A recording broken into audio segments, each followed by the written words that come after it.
Welcome to Fantasy Hoops, OwnersBox Fantasy Basketball Show. Today, our first episode, we're going to get into the basics of fantasy basketball, anything about how to play. Anyone who hasn't played fantasy basketball before or maybe is a novice to the game, we're going to answer some of the basic questions, basic FAQs on fantasy basketball. Myself, Gianni's probably a bit more of the expert in here, so I'm going to be the questions guy.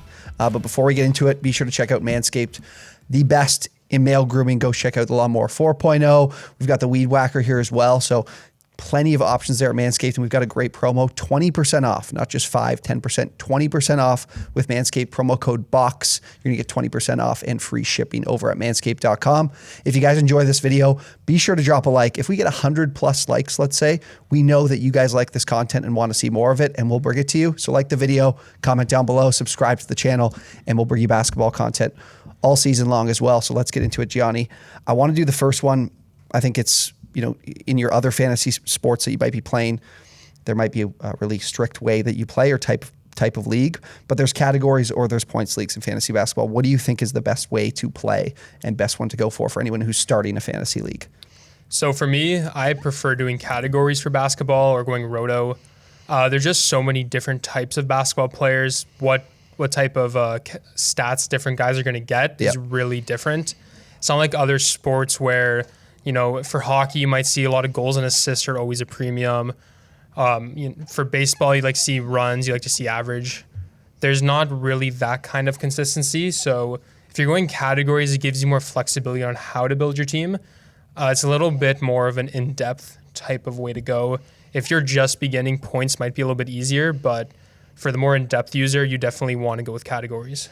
Yeah, it brings a whole new element, and there's more players that have value that wouldn't in a points league compared to categories, right? Yeah, there might be guys you wouldn't draft in a points league, but all of a sudden in categories, you just need those extra 3 blocks that one game, and you pick up that guy. Yeah, so how does this change? This brings me to, how does that change the value of players? So maybe, for example, a guy like Giannis, who's terrible at the free throw line, and people are hoping maybe he figures it out this year, but his value kind of changes based on the type of league that you're in, right? Of course, because of the categories or points league. So especially there's usually 9-cat and 8-cat leagues. Yeah. For 8-cat leagues, you might see a guy like Giannis having even a little bit less value just because he usually is pretty good at not turning over the ball for a guy at that level. Right. But definitely when you're at the top of the draft, there's not a Christian McCaffrey or a Connor McDavid where he's going first overall.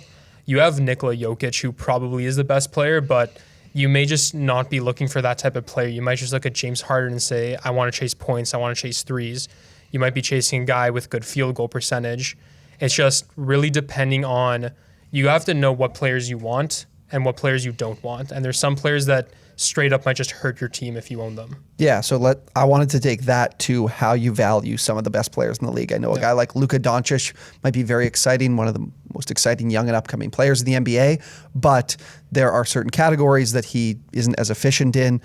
For example, turnovers, and as well his free throw percentage for a guy at his position is really low. So, he's one of the more exciting players in the league, or even a LeBron, a Curry. I mentioned Giannis. How do those players how do people should be valuing those players in their leagues? Are they people that should be taking the first 5 picks, or because of the way that they play and how they impact categories, are they somewhere farther down in the second round or at the end of the first?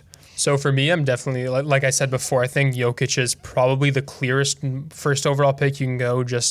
He gets good points, gets a lot of assists, gets rebounds. A guy like Steph Curry or James Harden, if you really want to go with the guard first. Yeah. Or, maybe a guy like Karl Anthony Towns, probably not a first overall pick, but you get to pick 3, 4, 5, 6. You might say, I want that big man center right away.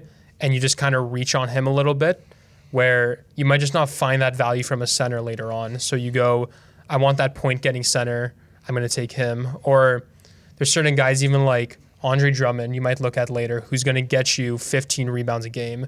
Or you might look at, Ben Simmons, probably not the best for getting threes, as we all might know, but in terms of assists, steals, right, he's going to be really good over there. Yeah. That makes sense. And I mean, the other thing that I want to get to is value at each position. I think in this, there's positional scarcity and then there's categorical scarcity, because I think early on, you look at the first couple of rounds of a fantasy basketball draft, you're usually targeting points because these are some of the top point producers in the league. And then that becomes a little bit more scarce later on. You're not getting those types of guys as you move to the fifth, sixth, seventh round, and you target other categories.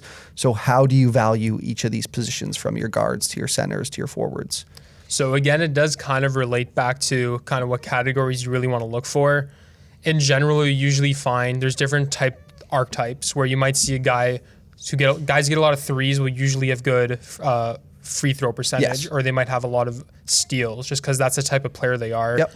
And then you might see big men who get a lot of blocks and rebounds and usually have better efficiency on field goals. Right. So you kind of need to know, if you are going for that like 3 shooting team, you want a lot of assists and everything, you might be looking at a different class of centers. You can probably wait on some of those guys. They might just be available in the 4th or 5th round. But you might be at the point where you're reaching on somebody just because you need that one specific player. Guy who comes to mind may not be as valuable this year as years prior is Brook Lopez. Right. Great stretch big. Usually gets a lot of threes. It's kind of a rare skill set for a big man like that. Yep.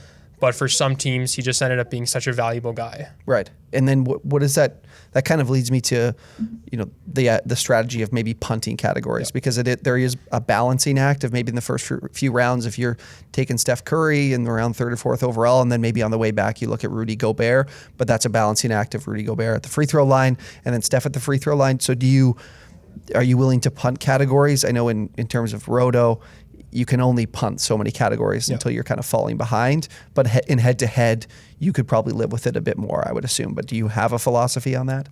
So with what you're saying with Roto, you can't punt too many or else you're just going to lose. Yeah. But what I find is usually successful for me is I look at for a 9-cat league, I go with a 3-3-3 approach. I pick 3 cats. I'm really focusing in on 3 cats that I kind of like to look at, and then 3 that I don't really care about. You still want to have 6 or 7 categories you're good at, so on any given night you can beat somebody, because there might be somebody chasing the same cats as you and being slightly better at the ones you're punting, and you just end up losing those matchups. So going with the 3-3-3 approach just kind of gives you a little bit more versatility in your lineup, because you don't want to totally disregard too many things. Right. So I want to do one more before I get to the last one. Is there certain categories that you think you can attack more in the waiver wire than you can in the draft? Like, you of course can't attack points on the waiver wire. Those aren't the types of guys that are available on the waivers, but can you attack rebounds? I think steals is one you can kind of live with if you're using the waiver wire. It's not too hard to find. But are there some that you value more early on as opposed to the stuff you think you can find on the waiver wire after the draft? So one thing I find with the wire, it's really good for efficiency stats with field goal and free throw, because you can get a guy who just goes 5 for 5 on a night, and it just helps you a little bit with that bump. Mm-hmm. One thing I would say is with most cats, really, you really have to have a focus on what's going on with the league in real life. Just knowing that there's some guys who aren't worth rostering full time, but you see last year a guy like Jordan Poole, he comes in the lineup, he's averaging like 25 for a week or two.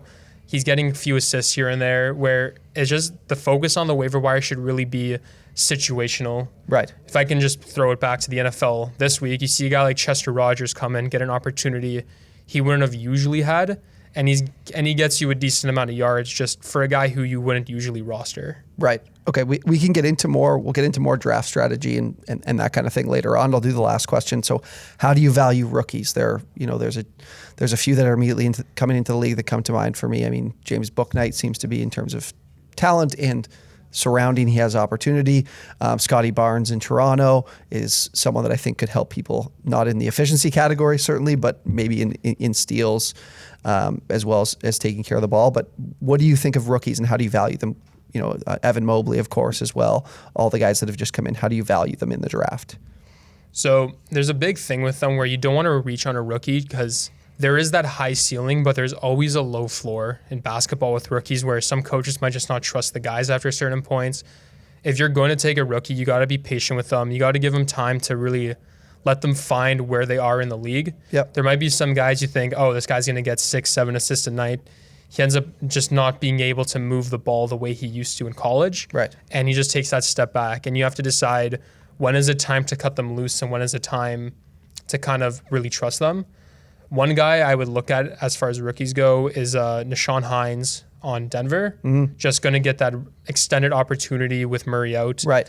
And then beyond that, you know, maybe if he plays really well, he might stick in with some minutes. And then that's when you got to decide, is that a guy you really want to roster all season long? Yeah, it's more you can look back at their college stats and say this was a really efficient player and these could help me in these categories. But at the end of the day, it's about opportunity. And if the team has room to give him the proper opportunity for you to actually have them to have a fantasy impact is really all it is. If I can drop a little actual nugget of information.